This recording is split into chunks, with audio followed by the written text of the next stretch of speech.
Kesempatan sore hari ini, ya sore ini jam berapa? Jam 3, ya. Saya secara pribadi dan kami secara keseluruhan itu mengaturkan terima kasih yang sebesar-besarnya, khususnya kepada Bapak Kapolri, ya, Pak Sigit, ya, Kapolda Metro Jaya, Pak Karyato, dan semua penyidiknya yang telah menjalankan tugas secara sangat profesional. Kenapa sangat profesional? Ya, karena saya tadi memang melakukan apa yang menjadi hak saya untuk menjawab pertanyaan-pertanyaan dalam undangan klarifikasi, dan alhamdulillah penyidiknya, saya nggak perlu sebut namanya ya, itu adalah juga melakukan sesuai dengan apa yang saya katakan. Jadi saya menjawab dengan detail semua apa yang ditanyakan sepanjang itu berhubungan dengan surat undangan yang diberikan kepada saya. Ya, jadi artinya itulah makanya saya juga berharap ya agar polisi itu bisa presisi, ya, jadi bisa profesional untuk melakukan tugas seperti ini. Jadi artinya kalau yang memang itu yang ada dalam surat undangan, ya itu yang kemudian ditanyakan, ya, tidak menanyakan yang lain atau bahkan melebar ke hal yang lain. Jadi alhamdulillah ya saya tadi sudah menjawab dengan detail sampai sekitar 26 pertanyaan, ya, dengan jumlah halaman sekitar 22 lebih, ya. Dan saya juga menyampaikan jawaban saya atas pertanyaan-pertanyaan pada laporan. Dan saya juga saya tadi juga sampaikan dalam jawaban, ya. Saya harap tugas profesional polisi itu persis sama yang dilakukan terhadap saudara pelapor, ya. Pelapor itu melaporkan belum ada yang terlapor, gitu.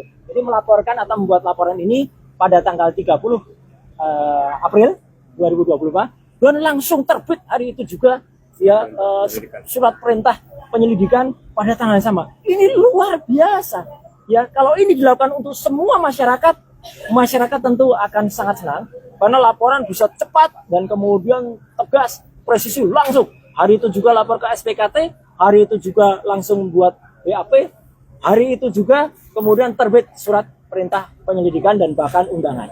Ya, jadi saya harapkan sikap itu juga ada pada semua pelaporan yang ada. Jadi jangan bedakan masyarakat yang ada. Jadi kami ini juga dengan cepat juga diberikan undangan klarifikasi, tapi juga kami juga cepat juga bisa diselesaikan karena kita sama-sama insya Allah kita mengerti hukum. Ya, kalau kita mengerti hukum ya begini.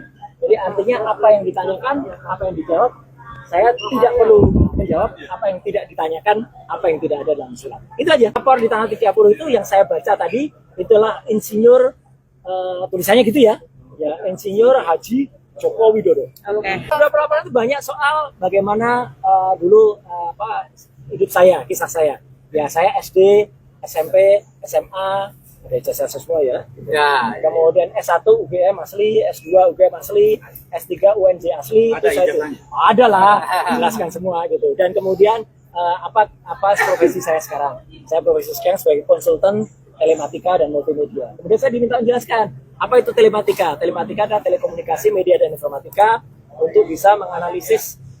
Jadi saya saintis ya, menganalisis secara independen segala hal yang berbau dengan suara, foto, video, dan lain sebagainya. Bahkan saya juga diminta jadi menjelaskan perjalanan hidup saya. Ya, saya jelaskan dulu saya sempat jadi dosen sekitar 8 tahun di UGM, ya. Kemudian 10 tahun saya dosen di ISI, Institut Indonesia. Kemudian saya sempat menjadi anggota KPI, ya, Komisi Penyiaran Indonesia Daerah Istimewa Yogyakarta.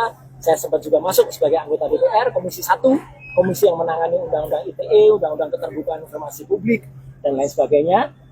Dan kemudian saya sempat membantu Presiden SBY menjadi Menteri Pemuda dan Olahraga di tahun 2013, dan saya kembali menjadi anggota DPR lagi sampai dengan tahun 2019. Dan sekarang saya sebagai konsultan independen. Jadi selaku konsultan independen, saya independen. Ya, saya berhak melakukan apa yang menjadi tugas saya, dan kemudian saya berhak menyampaikannya kepada masyarakat sepanjang dengan ilmu pengetahuan dan menjadi keterbukaan informasi publik. Itu aja yang ditanyakan tentang itu. Kemudian tentang ada beberapa hal yang lain yang ditanyakan, apakah soal video begini, saya hanya jawab singkat saja.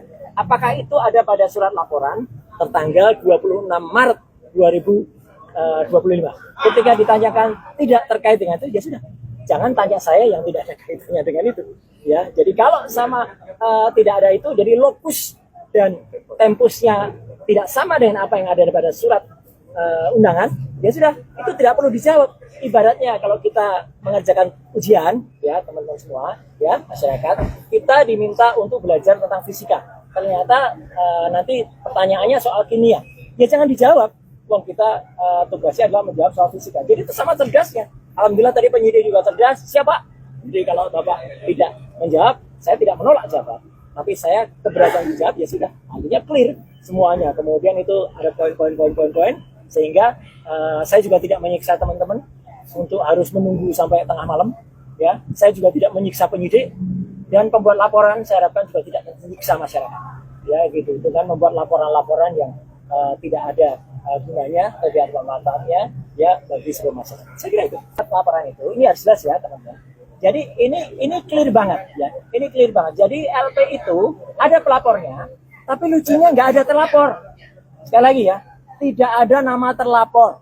Jadi untuk para kuasa hukum yang kemarin sudah nyebut-nyebut nama, inisial dan lain-lain, hentikan tindakan-tindakan seperti itu tidak bagus ya untuk masyarakat. Karena ternyata tidak ada terlapornya. Jadi kalau tidak ada terlapornya, saya nggak perlu jawab. Karena kalau saya menjawab, jangan-jangan saya nanti jadi saksi. Kalau jadi saksi dan saudara yang terlapor itu adalah saksi saudara saya, ya saya nggak boleh jadi saksi.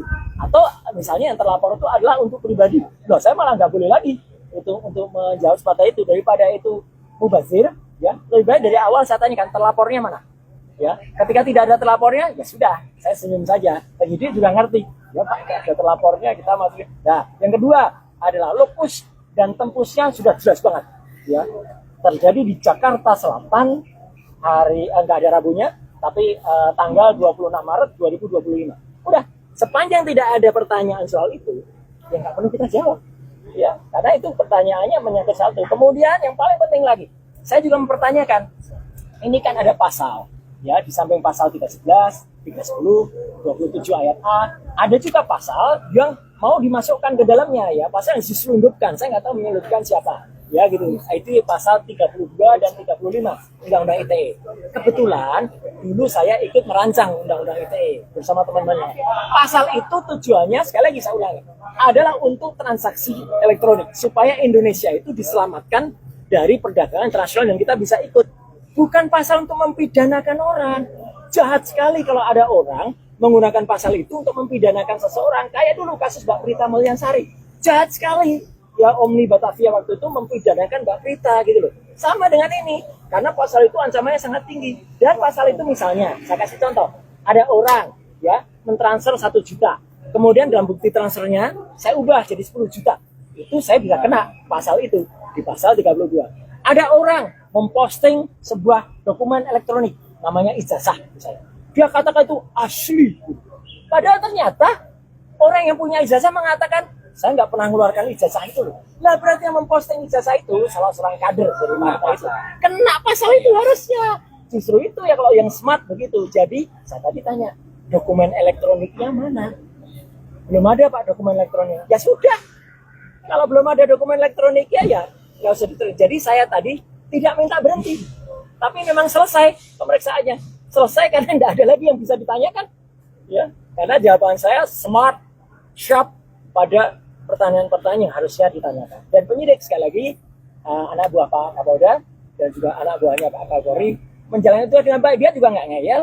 Ya, dia tanya, oh ya Pak, baik Pak. Kalau profesional dan malah kita kasih kuliah dari panjang, Mirka ngobrol di dalam bagus sekali dan juga bagus. Jam 12 tadi saya beri waktu untuk sholat zuhur, makan, sholat, kemudian juga hari ini begitu sudah selesai, ya selesai, udah di print clean, semua sudah saya teken, tanda tangan, ya, dan saya berharap hal yang sama terjadi pada teman-teman yang mungkin ikut diundang, ya, saya harapkan mereka menjawab dengan sharp and clear and clean dan smart.